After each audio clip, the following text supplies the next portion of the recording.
Hello, my name is Mike Lynch with Logan University. I am the Executive External Relations Officer. So basically, my role with Logan is I visit undergraduate schools throughout the United States. I go to Canada, Puerto Rico, and I talk to undergrad students.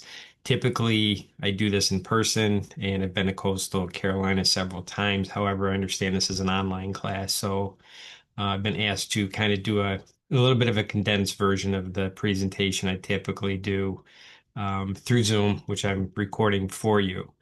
If you are not familiar with Logan, which I'm guessing many of you are not, we're known primarily as a chiropractic institution. We're actually located down in Chesterfield, Missouri, which is a suburb of St. Louis.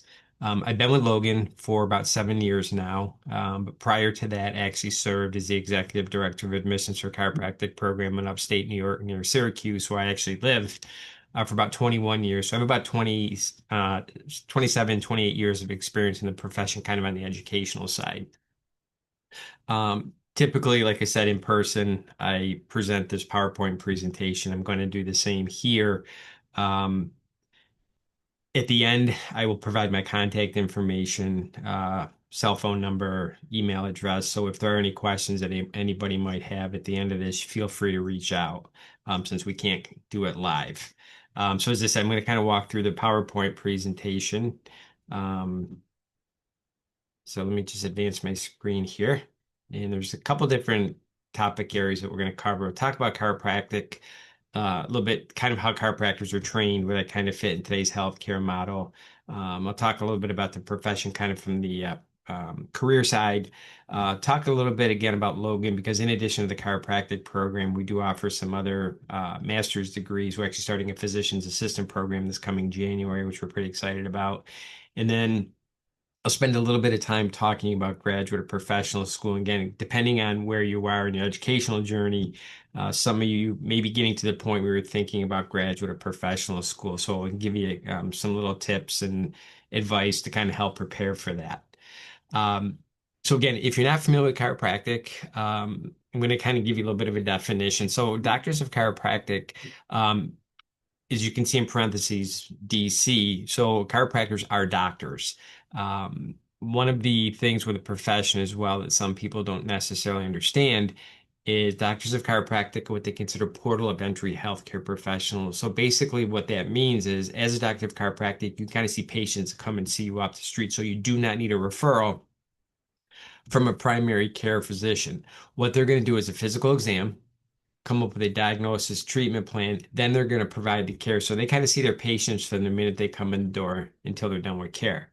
Now, as it says here, chiropractors diagnose and treat disorders of what's termed the musculoskeletal nervous system. So they kind of focus on three things, which is muscle, bone, and nerve. So if you think about your backs, your bodies, and kind of focusing on your backs for a second, obviously we all have vertebrae that are kind of stacked on top of each other.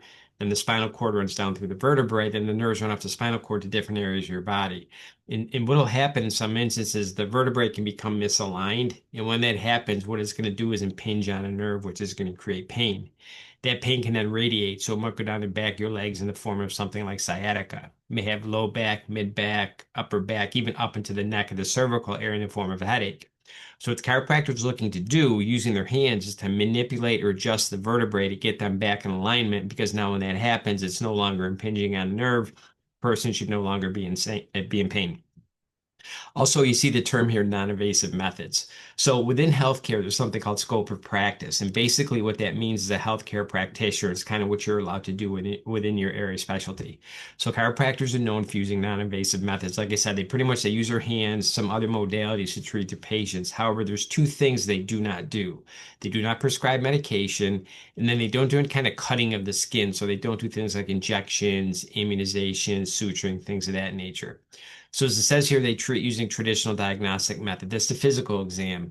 And then they use a variety of chiropractic techniques that involve manipulation. Again, you heard me use the word adjustment. Not only your spine, but also your extremities. So basically any joint in your body can be adjusted. So anything from your toes, your ankles, your knees, your hips, fingers, wrists, elbows, and shoulders can all be adjusted or manipulated. So what a chiropractor does, they perform what's called a high velocity, low amplitude thrust, which is known as an adjustment. But in addition to that, they do quite a bit of patient education.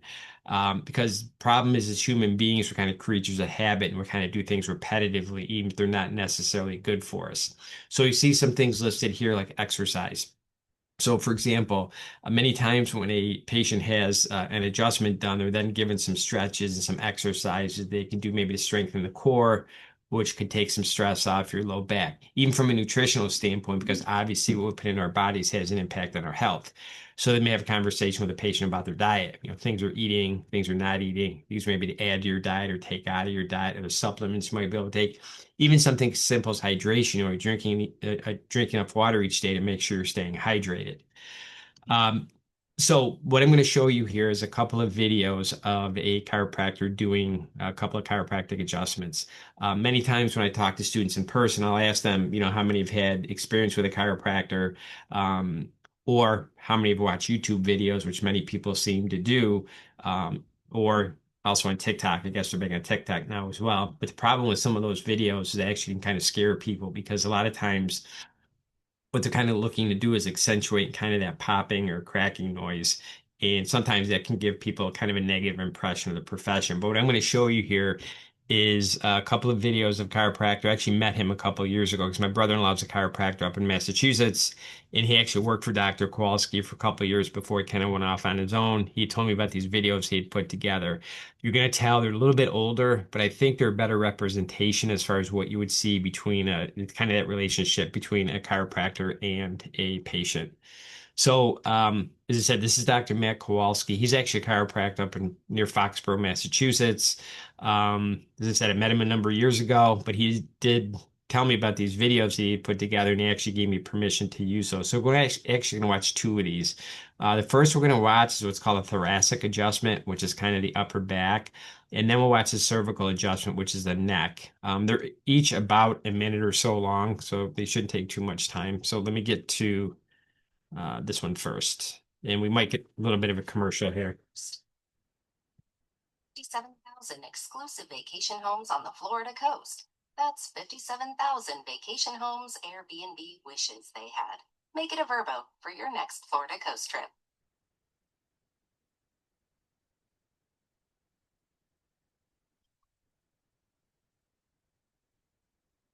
The thoracic spine may be manipulated in prone, supine, or side posture. The prone position is the most commonly used.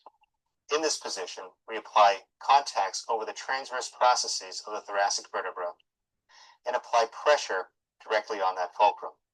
The patient is then asked to take in a deep breath, and as they exhale, we apply pressure to slightly bellow the air out of the patient. At the end range, a slight impulse is then applied.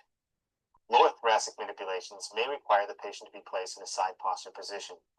By applying counterforce to the vertebra above the functional lesion, the motion segment can be better isolated.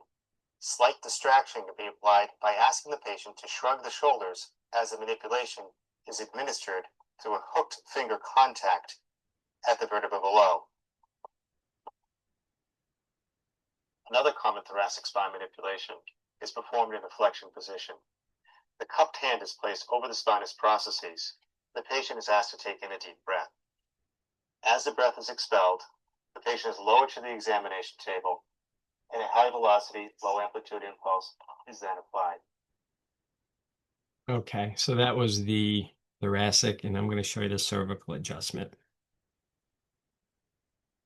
How do you make an Airbnb a Verbo? Picture a vacation rental with a host who's showing you every room like you've never seen a house before.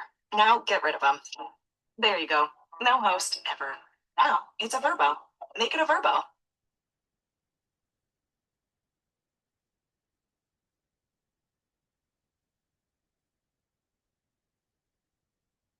Cervical spine manipulations are commonly performed in the supine position.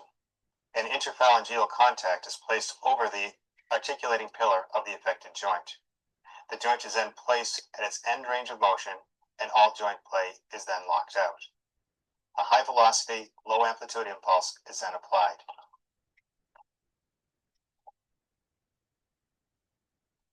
Cervical spine manipulation techniques may be selected that require a minimum of neck rotation and extension. For example, the patient may be placed prone on the examination table with the headpiece slightly flexed. A contact is then made over the facet articulation, and counter pressure is applied to the opposite side.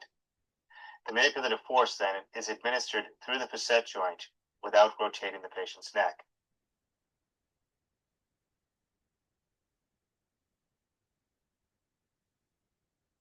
Okay. So I do want to just kind of address the cervical, excuse me, the cervical adjustment for a second, because that again tends to be the one that can make people a little bit nervous or uncomfortable.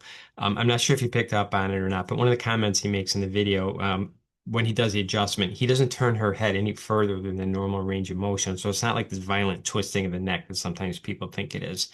But the other thing tends to be kind of that quote unquote popping or cracking noise.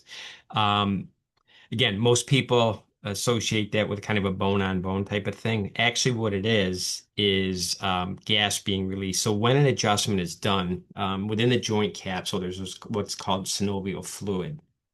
So when the adjustment is done, basically what you're doing is you're stretching the joint capsule.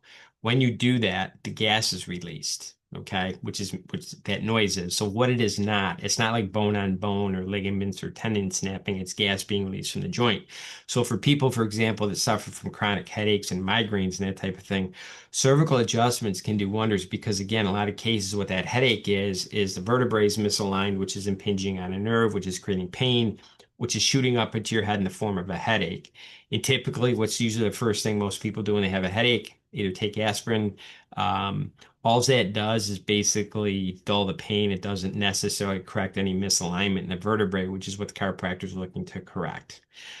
In addition to that, though, I did mention in the beginning that chiropractors primarily use their hands to treat their patients. However, there's other modalities that they may incorporate, and I've kind of listed some things here. So things like traction therapy, therapeutic exercises, manual therapies. There are some chiropractic techniques a bit more massage based, and things like TENS and hot and cold packs. Um, so this is one of the beauties of the profession that will tend to attract people as practitioners is you tend to have a lot of flexibility when it comes to treating your patients. Again, you may incorporate a modality along with a chiropractic adjustment. Sometimes you might do the adjustment first and then the modality. Again, it all depends kind of on the condition of the patient, maybe the amount of pain that they're in, the condition that they're presenting with, the age of the patient. So again, that flexibility is there. But the bottom line, like I said earlier, is to get that patient out of pain the best way that you can. So I'm going to transition into the next section, which is going to talk a little bit about the profession more from the employment or career standpoint. So as I said in the beginning, I've been involved now with chiropractic education for almost 28 years. When I first got in this years ago, there were basically two paths a new graduate would take, which are listed here. One would be private practice. The second, though, is which most new graduates do is work as what's called an associate. So in this case, what an associate is, it's a licensed doctor of chiropractic, but they're an employee. So they might be working for another chiropractor in their practice. Maybe they're working in a hospital setting with a sports team or multidisciplinary setting. A lot of new graduates actually like to go this direction because it gives them a chance to kind of learn about the profession more from the business side. Learning how insurance works and billing and coding and that type of thing. And then, once again, and also building a patient base. And then in many cases, once somebody does that, they then step out into private practice. Having said that, hospital settings are becoming a lot more prevalent. I mentioned my brother-in-law a minute ago. So he graduated from chiropractic school in 2002, and then he worked for Dr. Kowalski for a couple of years, and then he moved out to Plymouth, Massachusetts, and opened his own practice. He was in private practice for 3 years, and the hospital in Plymouth wanted to bring chiropractic services in. So they approached him. They bought his practice and hired him at the hospital, and he's currently chief of staff for their pain management center. In addition to that, our students go through a clinical phase of the program. And one of the places we work with is the VA, the Veterans Administration. So we provide chiropractic care to military veterans. A lot of those rotations can actually turn into job opportunities. And then the sports teams, this is probably an area in the profession that's growing, I'd say, probably the quickest. Because there are a lot of people in our program in the profession are kind of former athletes or actually current athletes as well. And they kind of look at that as a potential patient base they may want to treat. So one of the advantages that we have being in St. Louis is we have affiliations with several professional sports teams and colleges and universities. So you can get some really good experience working with kind of high level athletes while you're in the program before you graduate. So when you do graduate, you can kind of put something on your CV that you have experience. And then a multidisciplinary setting is where you may have, let's say, a chiropractor, maybe a physical therapist, orthopedic doctor kind of in practice together. Because what you're seeing today is an increase in what's called integrative or collaborative care, where you're finding these healthcare professionals kind of refer patients back and forth to each other. This has been a really good thing for the profession because it gives chiropractors kind of the ability to educate other healthcare practitioners about what they do and also kind of collaborate to make sure at the end of the day, like I said, what you're looking to do is to get that patient out of pain the best way possible. And then the teaching and research. So there are people today that are graduating from chiropractic programs instead of focusing on patient care, decide they either want to teach or do chiropractic research.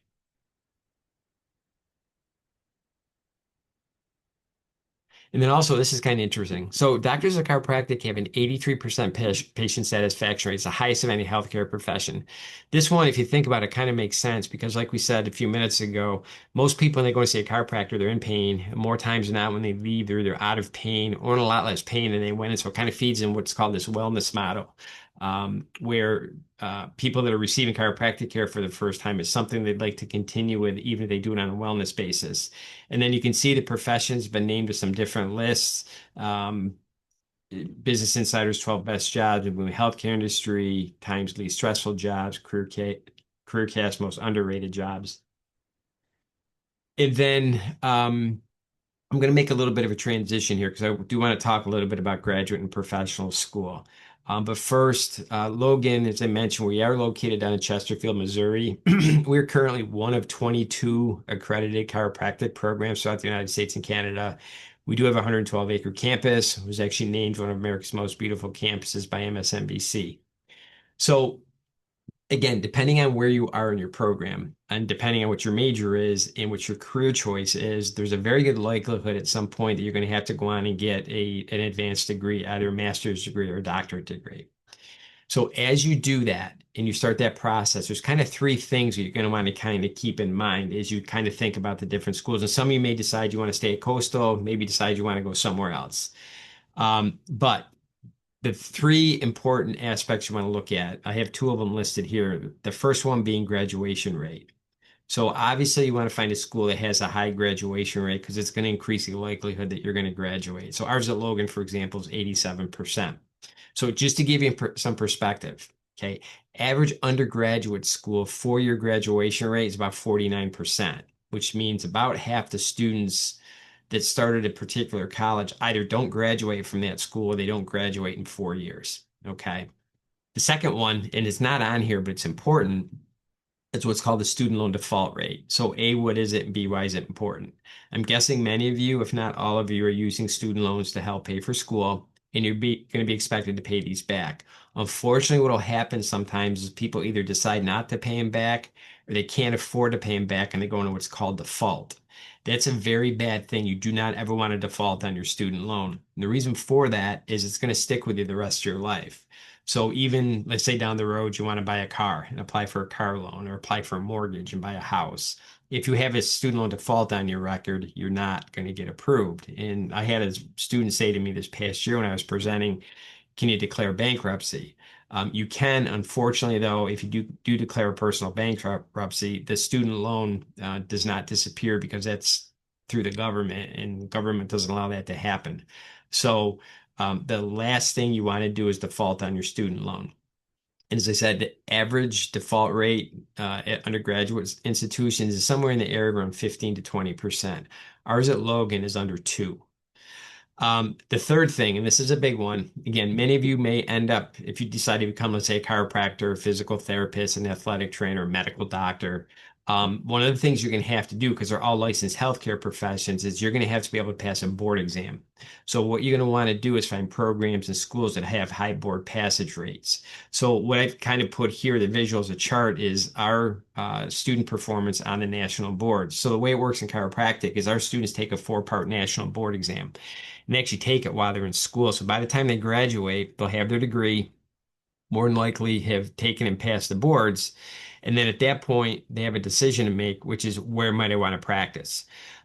So Depending on the state that you practice in, you're going to have to take what's called the jurisprudence exam. And that's kind of how it works for all 50 states. So the national boards, once you pass those, you can apply for a license in any state, but then you have to take that state specific jurisprudence exam. So our students, as you can see, do extremely well on the national boards. The four parts, you can see we exceed we're in green in the bar graph in blue is all the other chiropractic colleges combined and how we do versus the other schools. So overall, we rank second in board passage rate. So again, keep in mind these three things that I talked about. You're going to want to find programs that have high graduation rates, low student loan default rates, high board passage rate.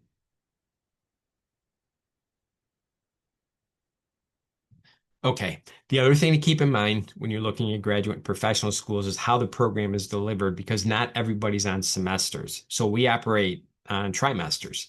Um, so the way a trimester works is our students go to school for 15 weeks. They have about a 2-week break and then they come back to school. So academically, this is a 5-year program, but our students finish it in 3 and 1/3 years because basically they're going to school year round.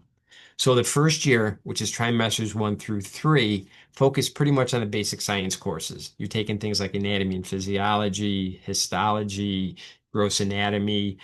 You do a little bit of adjusting. You start to learn how to adjust in that first year, but then you transition into year 2, which is trimesters 4 through 6, which we call the chiropractic sciences. At this point, most of the students are going to take part 1 of the boards because part 1 focuses pretty much on the basic science courses. The chiropractic sciences, this is where you kind of start learning how to become a doctor. So you start learning how to do your physical exam, come up with your diagnosis and your treatment plan. You learn how to take x-ray, you learn how to read the film, you learn about things like CAT scans and MRIs. You also start learning different chiropractic techniques that you're then going to utilize in the 3rd year, which is trimesters 7 through 10. It's a little confusing because the 3rd year it's the 3rd year of the program, it's actually 4 trimesters, not 3, but it's the clinical phase. So again, at this point, most of the students are going to take part 2 of the boards because part 2 is kind of a combination of the basic sciences and the chiropractic sciences. So in this clinical phase, this is where you start patient care, but because you're still a student and you're not licensed yet, you're working under the license of a clinician, but you're providing the care and you're managing the cases. So um, at this point, again, what most of the students are going to do with the boards is they're going to take part 3, typically around 8th trimester, and then part 4, they're going to take either in 9 or 10. Part 4 is a little bit different. The first 3 parts of the boards is basically a computerized exam. Part 4, though, is a practical exam. So what happens is put in a room with a licensed doctor of chiropractic that's evaluating you. Then a patient's going to come in the room. That patient's actually an actor, but they're going to present with a condition. So you have to do the physical exam, come up with your diagnosis and your treatment plan. You don't adjust them at that point, but you pretty much do everything else. You're evaluated on that. And then once you pass part 4 and have passed the other 3 parts, you're eligible to apply for licenses in different parts of the country. So in that clinical phase, the way it's set up is trimesters 7 and 8 are on campus. We have it's called the Montgomery Health Center. So here you're treating staff, faculty, fellow students, people from the community.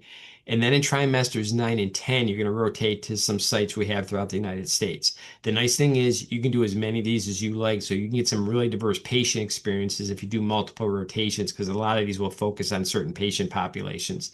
So, for example, the second one down, the Ortwine Center, you see Paraquat in parentheses. That's a nonprofit that focuses on people with disabilities. I mentioned the VA earlier. So again, we provide chiropractic care to military veterans in a number of states. You can see probably the closest one to coastal would be in North Carolina, which I think is near Charlotte. Walter Reed Medical Center, that's actually near Washington, D.C. It's what they call the President's Hospital. It's where the President of the United States, politicians, people at the Pentagon, ambassadors, things like that receive their health care. Cairo One, some wellness centers across the country we work with. MyaCore is a hospital system in the Midwest, kind of Kansas, Missouri, and Texas we rotate through. Harris Stowe is kind of a small school in the St. Louis area, but we do treat the athletes there. So again, the point is you can get some really diverse patient experiences. Meet the clinical requirements because in order to graduate from a chiropractic program, you have to perform a minimum of 250 adjustments. So you do that between those trimester 7 and trimester 10. And then there are a number of different chiropractic techniques. In fact, there are so many you cannot learn them all in the full scope of a chiropractic program. But what we do is we teach what we call a core, which is Logan Basic, Diversified, Activator, which is kind of an instrument aided adjustment. It provides very gentle but very specific adjustments. Really good for like babies, pregnant women, children. The myofascial or soft tissue techniques. Once the students complete the core, they're then eligible to take electives. And again, a lot of cases are going to take specific electives, maybe based on potential patient populations they may want to treat.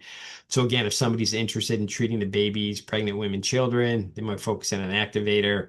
If you want to treat athletes, you might look at something like advanced diversified or applied kinesiology. You can see there's things like pregnancy and pediatrics management. And then over on the right-hand side, it kind of goes, I mentioned scope of practice earlier. You see the word acupuncture. So again, depending on the state that you're practicing in as a licensed chiropractor, you can perform acupuncture on your patients. So we teach it in our program. However, it's not like that in all states. So for example, like I said earlier, I live in New York. In New York State as a chiropractor, if you want to perform acupuncture on your patients, you actually have to have a whole separate master's degree. But it's not like that in most states. So again, we teach that in our program. And then you see there's some things like minor surgery because, for example, in the state of Oregon, chiropractors have a little bit of a wider scope of practice. They actually can do some minor surgery and they can actually deliver babies, which is kind of interesting. And then as far as the programs are concerned, the chiropractic program is our largest. Currently, is about 850 students enrolled in the chiropractic program. We do offer a series of online master's degrees. These are all 2 years in length. The two in the middle, the nutrition and humor performance and the sports science and rehab, those two are a little bit different because they can be done concurrently with a chiropractic program. So it's not unusual for a student to actually graduate with more than one degree.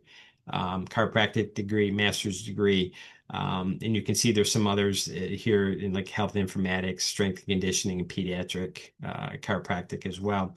And then I did mention this in the beginning. This is a new program for us. We're starting a physician's assistant program this coming January. It's a 2 year program. The first cohort, which we're actually accepting applications for right now, will be about 40 students. And then the goal is once we get that started, that we'll kind of keep adding, if the demand is there, which we expect it's going to be just in the short period of time that we've opened applications, which was at the end of April, we're close to 400 applicants for the 40 spots. So we think this is going to be a very successful program for us. We're very excited about it.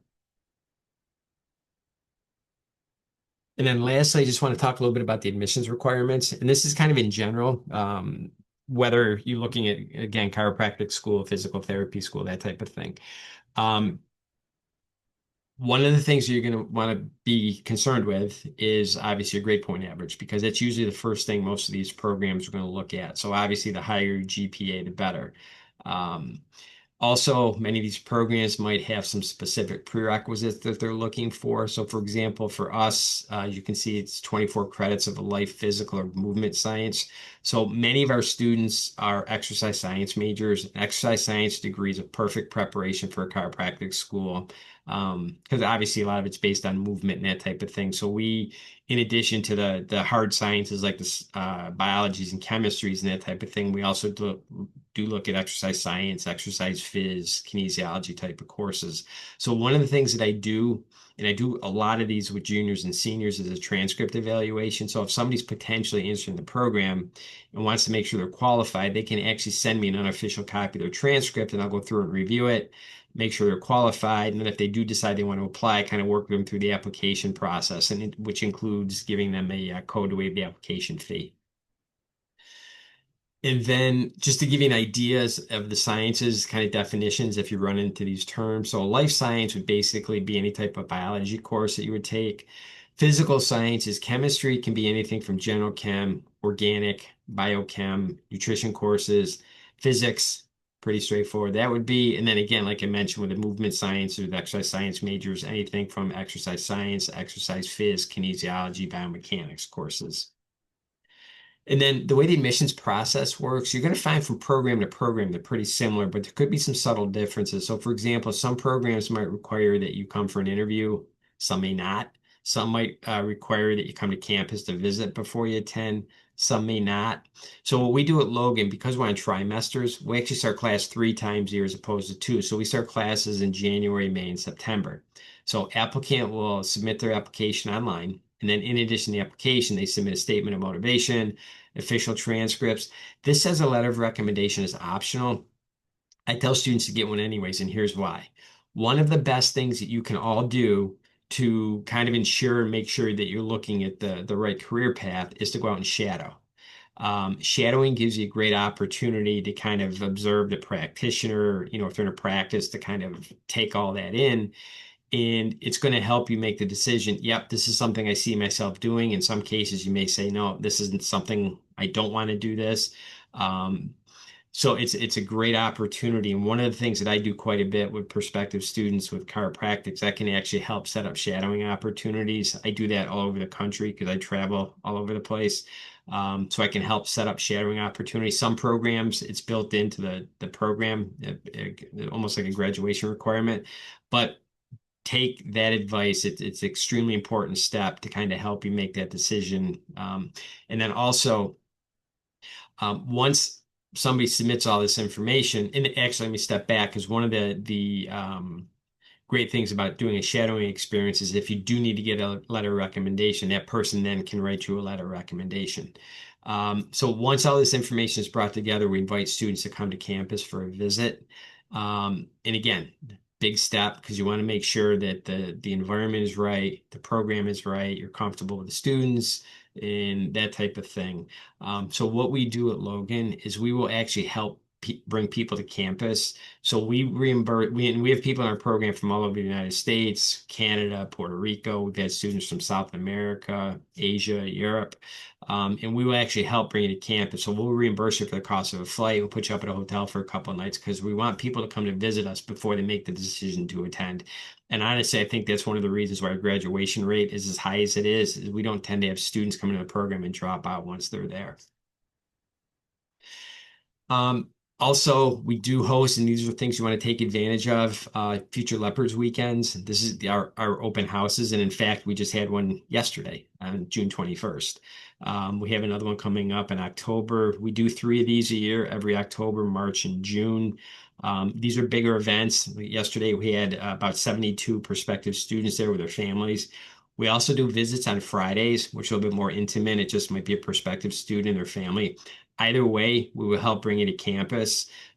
So again, if this is something you have an interest in or have questions on, you can reach out to me later.